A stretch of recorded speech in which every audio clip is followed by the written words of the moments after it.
광주 전남권 뉴스입니다.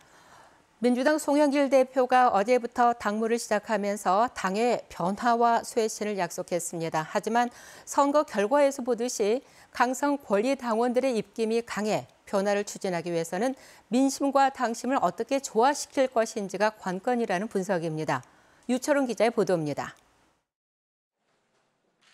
민주당 송영길 대표가 광주 출신의 이용빈 의원을 대변인으로 임명하는 등 첫 당무를 시작했습니다. 송 대표는 백신 확보와 부동산 문제 같은 민생 문제를 강조하고 당의 쇄신과 변화를 약속했습니다. 지난 4.7 보궐선거를 통해 매서운 회초리를 내려주셨던 민심을 잘 수용해서 민주당이 변화 발전하도록 노력하겠습니다. 하지만 혁신 과정에서 난관도 예상됩니다. 2위를 차지한 친문의 홍영표 의원과 득표율차가 불과 0.59%포인트에 그칠 정도로 당대표 선거에서도 강성 권리당원들의 영향력이 확인됐기 때문입니다. 권리당원들의 영향력이 아직도 굉장히 막강하다는 것을 확인한 이상 송영길 신임 대표가 그 결을 완전히 벗어나는 어떤 발언을 하거나 정책을 추진하기는 굉장히 어려워 보입니다. 민심과 당심의 조화를 이룰 수 있는 리더십 발휘가 관건입니다. 당 쇄신, 혁신은 결국 국민의 지지를 받을 수 있는 방향으로 당을 변화시키는 거라고 할 수 있을 것 같습니다. 어렵더라도 당원들을 끊임없이 소통하면서 최고위원 선거에서는 광주 전남 단일 후보로 나선 서삼석 의원이 고배를 마셨습니다. 호남권 당원들이 지역 안배보다는 자신의 입장을 당내에서 반영할 수 있는 후보를 선택한 결과라는 분석이 나오고 있습니다. 또 최고위원의 친이낙연계와 친이재명계가 각각 2명이 포진한 점도 이번 민주당 전당대회에서 눈에 띄는 대목입니다. KBS 뉴스 유초롱입니다. 광주시의회가 제297회 임시회 제2차 윤리특별위원회를 개최하고 특위위원장으로 김학실 의원을 선임했습니다. 윤리특위는 위원장과 함께 장현주, 김동찬 의원 등 9명이 포함됐습니다. 광주시의회 윤리특위는 최근 음주운전과 불법 수익 계약으로 물의를 빚은 2명의 의원이 사퇴하면서 새롭게 특위를 구성했다면서 시민의 요구와 눈높이에 맞게 청렴하고 신뢰받는 의회를 만드는 데 최선을 다하겠다고 밝혔습니다. 노태우 전 대통령의 아들 노재현 씨가 최근 국립 5.18 민주묘지를 참배한 것과 관련해서 5월 단체가 진정성 없는 대리사죄라며 비판했습니다. 5.18 기념재단과 5월 3단체 등은 성명을 내고 노재현 씨의 5.18 묘지 참배는 노태우 전 대통령의 국립묘지 안장을 목적으로 한 보여주기식 사죄라고 지적하면서 진정성을 보이려면 5.18 진상규명에 적극적으로 협조하라고 촉구했습니다. 앞서 노재현 씨는 지난달 21일 국립 5.18 민주묘지를 찾는 등 지난 2019년 이후 4차례 참배에 나섰습니다. 2만 3천여 점에 이르는 고 이건희 회장의 소장품을 전시할 이른바 이건희 미술관 유치 경쟁에 광주시도 뛰어들었습니다. 지역 미술계와 정치권에서는 비엔날레 개최와 아시아문화중심도시 조성사업 등 관련 인프라를 가지고 있다는 점에서 광주 유치의 당위성을 강조하고 있습니다. 이성각 기자입니다. 국민화가 이중섭의 황소, 한국 근현대미술의 거장 김환기의 작품, 그리고 모네 고갱 등 국내에서 좀처럼 볼 수 없는 세계적인 화가들의 작품까지 고 이건희 삼성전자 회장의 소장품 2만 3천여 점을 전시할 별도의 전시 공간이 논의되면서 이른바 이건희 미술관 유치 경쟁이 불붙었습니다. 이런 가운데 지역 미술계는 아시아 최초 그리고 최대 규모 미술 축제인 비엔날레를 개최해온 만큼 광주가 미술관 입지로 최적의 인프라를 갖추고 있다고 강조합니다. 미술적으로는 국제적으로 좀 알려져 있는 도시니까 광주에다가 이왕이면은 이런 부분들이 진행이 되면 비엔날레 기간에 찾아오는 분들이 또 다 방문할 수도 있고. 지역 정치권에서는 광주의 아시아문화중심도시 조성사업과의 연계를 강조합니다. 이건희 회장이 평소 강조하셨던 그 공존의 정신 이런 거하고도 우리 광주가 추진하고 있는 아시아 문화 중심 도시 정신에도 부합한다 이렇게 생각을 합니다. 광주시도 이건희 미술관 유치 경쟁에 뛰어들었습니다. 광주시는 공식 입장을 내지 않았지만 수년 동안 국립현대미술관 분관 유치에 공을 들여왔던 경험을 토대로 이건희 미술관 유치를 위한 전방위 물밑 활동에 들어갔습니다. KBS 뉴스 이성각입니다. 목포 시내버스를 독점 운영하고 있는 버스업체가 경영 악화 등으로 기습 휴업 신청서를 내면서 논란이 되고 있습니다. 이번 휴업 신청을 두고 지역사회 비난과 함께 보조금을 더 받기 위한 꼼수라는 지적도 나오고 있습니다. 보도에 김영찬 기자입니다. 도심 한복판에 시내버스 회사를 성토하는 발언대가 마련됐습니다.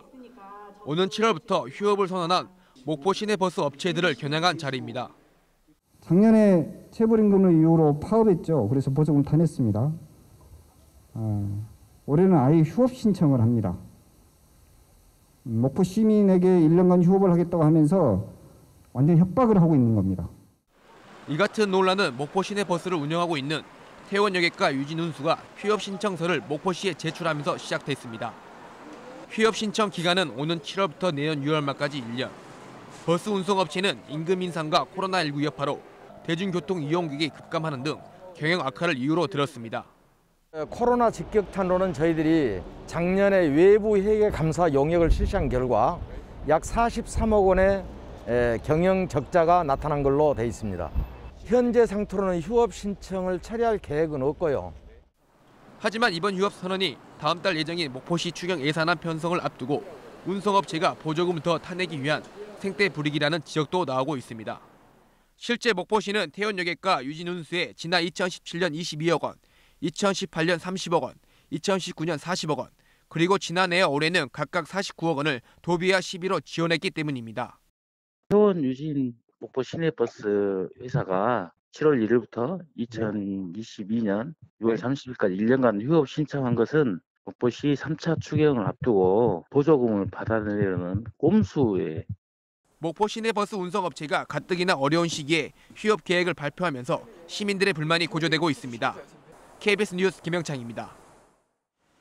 밤사이 코로나19 신규 확진자가 전남에서 7명, 광주에서 1명이 나왔습니다. 전라남도는 여수 유흥업소 집단 감염과 관련해서 여수에서 3명이, 순천에서 1명이 추가로 확진되면서 관련 누적 확진자가 13명으로 늘었다고 밝혔습니다.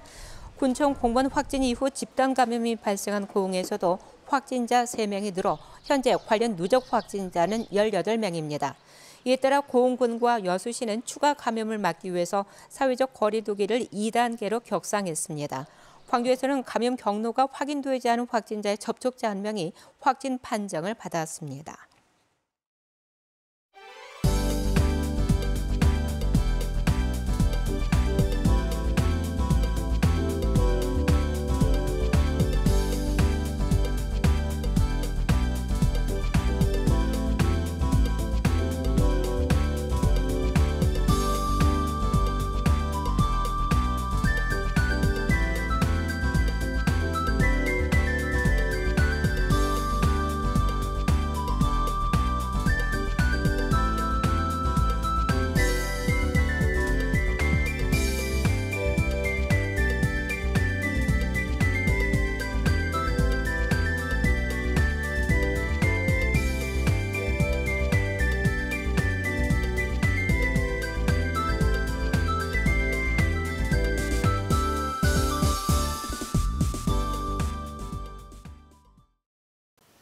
오늘은 전국에 천둥, 번개를 동반한 강한 비가 내리겠습니다. 광주 전남 지역은 낮에 서해안 지역부터 시작이 돼서 점차 전 지역으로 확대가 되겠고요.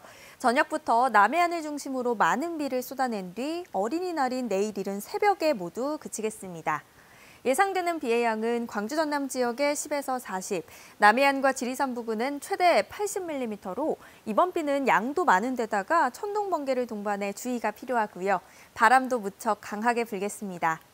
이미 흑산도와 홍도에는 강풍주의보가 발효 중이고요. 차차 강풍 예비특보가 내려진 해안 지역으로도 확대가 되겠습니다. 내일까지 최대 순간 풍속이 초속 20m 이상의 돌풍이 부는 곳들도 있어서 시설물 관리에 유의하셔야겠습니다. 오늘 아침 기온은 어제보다 3에서 12도가량이나 높고요. 낮에는 광주와 장성 22도로 다소 선선하겠습니다. 여수의 낮 최고 기온 19도, 고흥 20도에 머물겠습니다. 목포의 한낮 기온 20도, 무안과 해남 21도까지 오르겠습니다. 신안을 비롯한 그 외 도서 지역도 20도 안팎이 예상됩니다. 서해남부 먼바다에 풍랑주의보가 발효 중인데요. 점차 전 지역으로 확대가 되겠고요. 내일까지 바람이 강하게 불고 물결이 최고 4m로 매우 높겠습니다. 내일 이른 새벽에 비가 그친 뒤 다시 맑은 하늘을 되찾을 전망입니다. 날씨였습니다.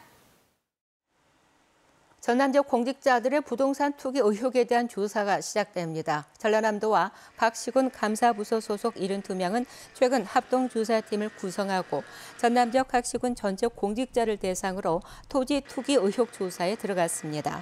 중점 조사 대상은 완도의 해양치유지구 예정지 등 22개 시군의 40개 개발사업 등입니다.